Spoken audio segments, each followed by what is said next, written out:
Hi, I'm Joanne Strevy from Rosewood Gardens in West Charlton. I'd like to thank the Clifton Park Half Moon Public Library for hosting this three-part presentation entitled Anyone Can Grow English Roses. Today I'm going to do a quick review of things that we covered in part one and then move on to how to correctly plant a new rose. We're also going to cover how and when to prune, feed, and water your rose. So let's get started. Anyone Can Grow English Roses, Part 2. David Austin's objective in creating a new rose was to create one that looked like old-fashioned roses, combining the charm and the fragrance of those old roses, but still have the wider color range and the repeat flower qualities that come with the modern roses. They're special because they're shrub roses, they're attractive as shrubs, they have a single breeder which makes them collectible, they have an old rose form, they have soft colors that blend well together, they're disease resistant, they rebloom, and they have fragrance. Amazing fragrances. The rose in the back corner there is Carding Mill, and it has a myrrh fragrance. English roses have amazing forms and fragrances. These are an example of some of his yellow roses. And you can see how different they all are. They all classify as yellow roses, but they all have different shapes, different fragrances. The top left corner, you have Jude the Obscure. Jude the Obscure has got an amazing fragrance that smells like guava, and it is very fruity, and it's very memorable. The next rose over is Charlotte. Charlotte is a Zone 4 rose. It has a tea fragrance, and it's just soft and lovely. Golden Celebration is on the right, and that has a fruity fragrance and has very large flowers. On the bottom, you have the Poet's Wife. The Poet's Wife smells like lemons. The Teasing Georgia in the middle bottom has a tea fragrance, and you can see that the petals fall back similar to what a daffodil looks like. And then in the bottom right is one of the newest yellow roses, and that's Vanessa Bell, and that has a light fruity fragrance. We talked about purchasing a new rose, about whether to buy a grafted rose or an own root rose, whether to buy a potted rose or a bare root rose. And those are things you need to think of before you buy a rose. Planting roses in groups of 3 or more is a really good way in our area to get instant maturity of your roses, because you'll have 3 roses of the same color all blooming together and making one large sumptuous bush. We're going to start talking about planting a new rose. This is the same Charlotte rose we saw a little while ago. It's just really soft and lovely. Roses prefer a pH of between 6 and 6.8, which is slightly acidic. However, if you're going to plant them with boxwoods, which are a natural complementary plant, keep them closer to 6.5 to 6.8, because boxwoods are not acidic plants even though they are evergreen. You're going to start by digging a large hole, and that hole has got to be 2 feet wide by 2 feet deep, because basically you're making a little home for your rose. You're going to amend your soil before planting. We've discussed that at length in part 1, so if you want more information about that, please go back and take a look at that. There's a lot of good information in part 1, and we had a lot of fun making that one. So when you're planting a new rose, you're going to take the top of the bud union and make sure that is 3 to 4 inches below ground level. This helps protect the rose from cold, and it also encourages production of its own roots. A newly planted rose needs 2 gallons of water, which is a lot more than most people would think. Keep it moist with regular and generous waterings. Now, we talked briefly about bud union a minute ago, and if you look at this naked rose here, this is a grafted rose, and the red arrow points to the bud union. And what that means is that a grafted rose, the roots belong to one plant and the canes belong to a different rose. And in the United States, the bottom belongs, the roots belong to Dr. Huey. There's a picture of Dr. Huey there. She's not a particular, or he's not a particularly attractive rose, but he's got a very strong and vigorous root base. So they'll put the buds onto that rose of a different plant, say Golden Celebration, and then voila, you've got Golden Celebration rose, which is very vigorous. But that bud union is what you want to protect, so you want to make sure that that's 3 to 4 inches below the ground level. And that green line represents ground level. So here's a picture of it with a rake across the hole, and you can measure down from the bottom of the rake to the top of the bud union. And the pot, I don't plant that with the rose, obviously, but I use that to put in and put out to measure how deep that rose needs to be. And then just before I plant the rose, I will take the pot off. You want to make a pie crust around the rose, and then provide about 2 gallons of water. So you're going to water it really well. And then you want to mulch your rose to hold the moisture in. And I use Preen as a weed preventer because it stops weed seed germination, and I find it buys me time with weeding. This rose here is Boscabelle. Boscabelle is a super strong blooming rose. It has a nice fragrance to it in a very salmony pink color. In the spring, you want to uncover your roses in early to mid-April. You want to prune your roses when new growth starts. You want to feed the roses in around mid-April, and then you want to water them well. This rose here is Munstead Wood. Munstead Wood is one of the darkest red roses that we have, and it has a really beautiful fragrance to it, very rich fragrance. You also want to proactively spray your roses with fungicide. We'll get more into that spraying of roses for pests and for insects and disease in part 3. So take a good look at that, and we'll also cover winterizing at that point. But you want to start by spraying your roses in the spring before they have a problem. And you want to continue to water your rose deeply 1 time a week and feed your rose 1 time per month. So this is what I use to spray my roses with in the spring. Spectracide makes a product called Immunox. It is a multi-purpose fungicide, and it prevents black spot. And it does a really good job of doing that if you get it on before you start having any problems. And I also add Miracle Grow to my spray. So you'll take these, like a tablespoon of each of these, and put it into a bottle or a gallon of water, and then you're going to spray your roses tops and bottoms, get them nice and wet, and that will really help prevent any black spot from coming.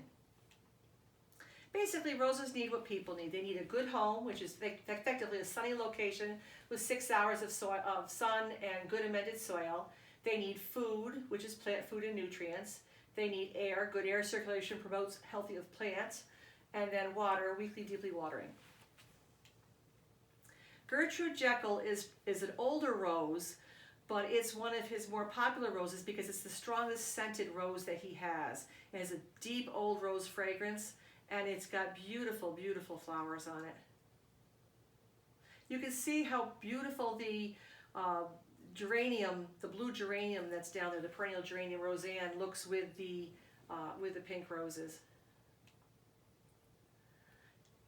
This rose here is the Alnwick rose. Alnwick rose was one of my first roses. It has a slight raspberry fragrance to it that very few of the other roses have, and it really makes it exceptional. And I love the color of it, and it just is just a lovely rose. In the spring, you want to basically prune your rose, spring, summer, late fall, and then you want to make sure you're deadheading your rose. So in the spring, you're going to remove the dead canes. Anything dead's not going to grow again. You want to prune to stimulate growth and promote attractive plant shape, and you want to feed your rose after this. In the summer, you're going to cut your plant back by 1/3 after blooming in order to refresh the plant and control its size. Then you're going to feed your rose. And in late fall, you're going to prune just enough to get the plant under the rose cone, but you are not going to feed your rose at this time because we want your rose to be dormant. And then deadheading just means taking off the flowers, cutting the flowers for inside, and taking off any roses that might die. You want to get yourself a good pair of clippers. These are Felco number 2 clippers, and I use these all the time. They're nice and sharp, and they feel good in your hand. Proper pruning cuts should be about 1/4 inch above an outward facing bud. An outward facing bud, if you can picture a plant that's kind of V-shaped, the outside of the V would be the buds along that cane would be the outward facing buds, as opposed to buds that are inward facing, which would be pointing toward the inside of the bush.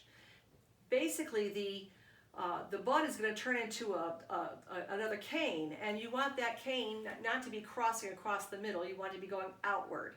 So that's kind of the reason why you do it that way.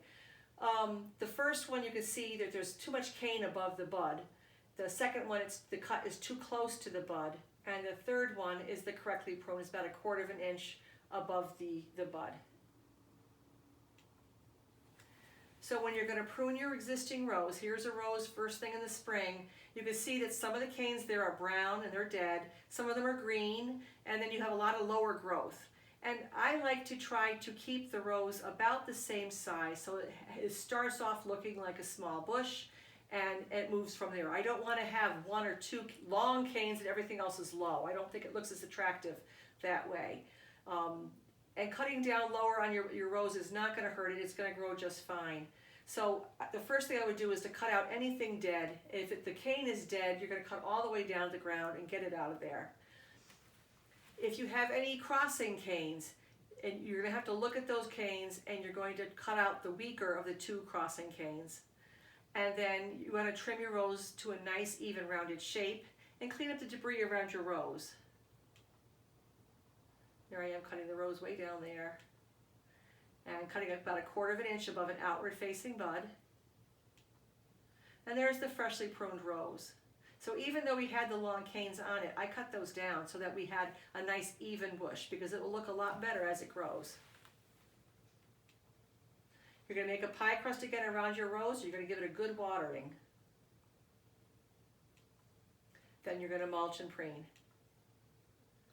When you're feeding your roses will respond so much to the care you give them. It really is a lot like having a pet more than a plant, because the things that you would do for a small kitten is the same things you're going to do for your rose. And one of those things is you're going to feed it. This is crocus rose. Crocus rose is one of the most elegant roses that I think David Austin has. I happened to catch this picture after a rainstorm.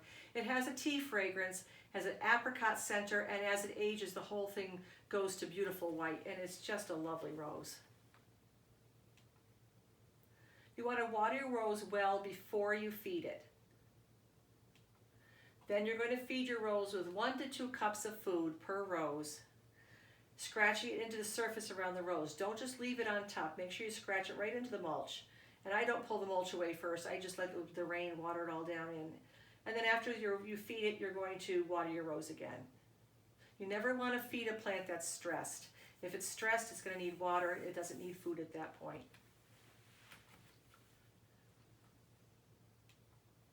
This is crocus rose when it's in bloom, and you can see how beautiful that plant is.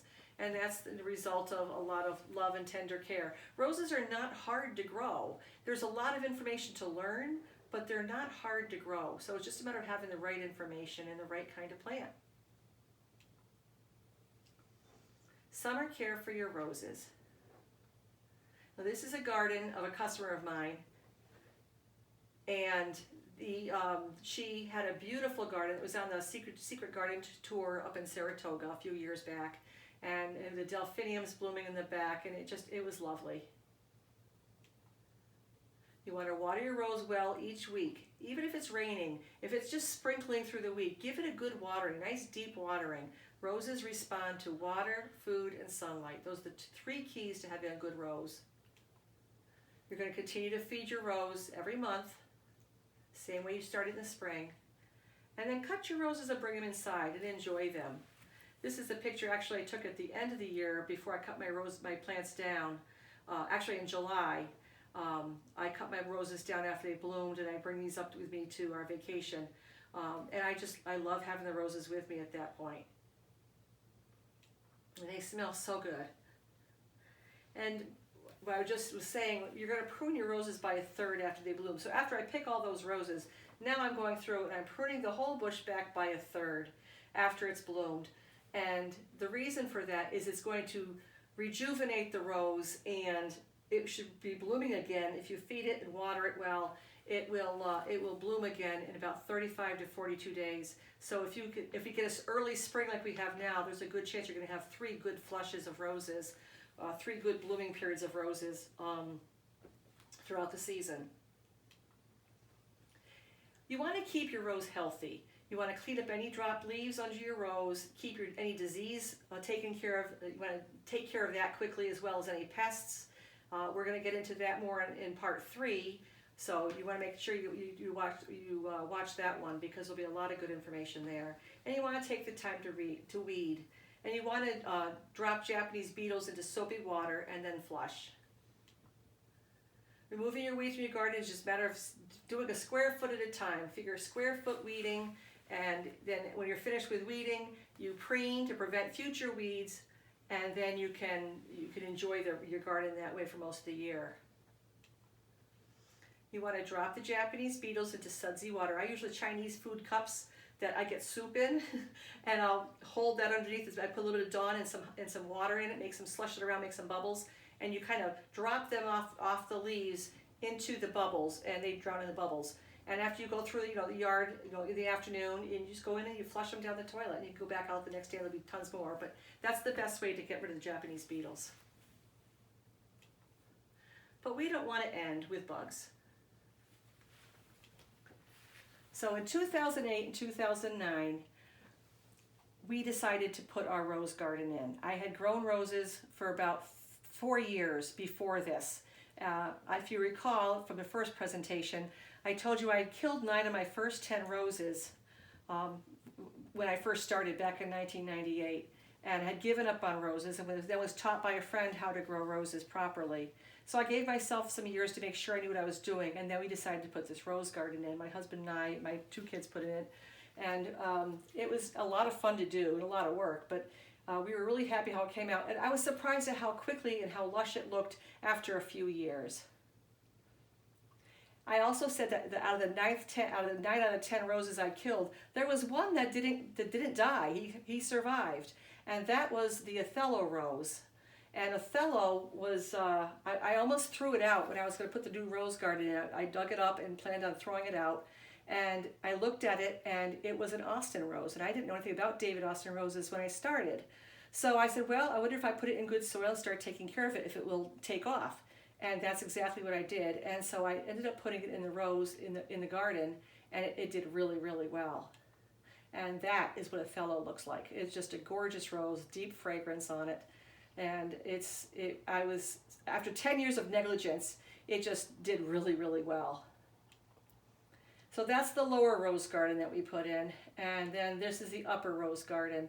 And we just get such enjoyment out of having that garden like that. It just sitting on the bench there and drinking a glass of wine in the afternoon is really, really enjoyable for us. And if you take care of your roses, then this is what you're going to get. It's not that difficult to do. It really is very satisfying and very much a stress reliever. Thank you for taking the time to watch this presentation today. I invite you to check out our website at visitrosewoodgardens.com. If you have any questions, just email me at jstrevy, S-T-R-E-V as in Victor, Y, @gmail.com. Next time, we're going to cover protecting your roses from pests and disease and how to successfully get your roses through the winter. There's a lot of good information in that, so I'll see you then. Take care. Bye-bye.